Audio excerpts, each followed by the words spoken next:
Hello viewers, شام کے وقت ہوا میں خنکی تھی، درختوں کے پتے ہلکی ہلکی آواز میں جیسے کوئی پرانی کہانی سنا رہے ہو۔ ایک چھوٹے سے کمرے میں ایمان بیٹھی تھی، ہاتھ میں ایک پرانا لفافہ تھا، میں اس کے اوپر لکھا تھا ایمان کے نام، اگر میں واپس نہ آؤں تو یہ پڑھ لینا۔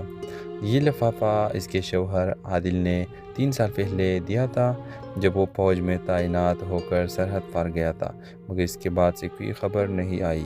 ایمان روز ڈاکے سے پوچھتی آج کوئی خط آیا، اور ہر روز جواب ملتا نہیں بیبی، آج بھی کچھ نہیں۔ زندگی نے ایمان کو تنہا کر دیا تھا۔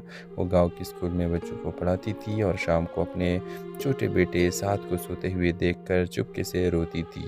ایک دن اچانک فوج کے دفتر سے خط آیا، اس میں لکھا تھا عادل کو 3 سال پہلے دشمن کے قبضے میں دیکھا گیا تھا، مگر اب تک کچھ خبر نہیں۔ ایمان کے ہاتھ لرز گئے، دل میں پھر امید جاگی کہ شاید وہ زندہ ہو۔ اس نے وہ پرانا لفافہ کھولا جو اب تک نہیں پڑھا تھا۔ خط میں عادل کے الفاظ تھے، اگر یہ خط تمہیں میرے غیر موجودگی میں ملے تو سمجھ جانا کہ میں تمہاری اور سعد کے لیے لڑتے ہوئے کہیں دور ہوں۔ ایمان، زندگی میں سب کچھ بھول جانا مگر دوسروں کے دکھ محسوس کرنا مت چھوڑنا، یہی انسان ہونے کی پہچان ہے۔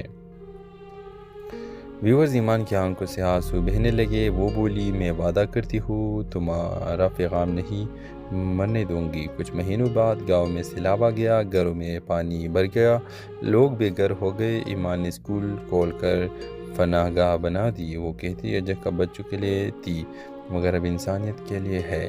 اسی دوران ایک زخمی فوجی اسکول میں لایا گیا، اس کے چہرے پر پٹی تھی۔ ایمان نے پانی دیا مگر وہ خاموش رہا۔ جب پٹی ہٹی تو وہ عادل تھا۔ ایمان کے ہاتھ کانپ گئے۔ عادل، تم زندہ ہو؟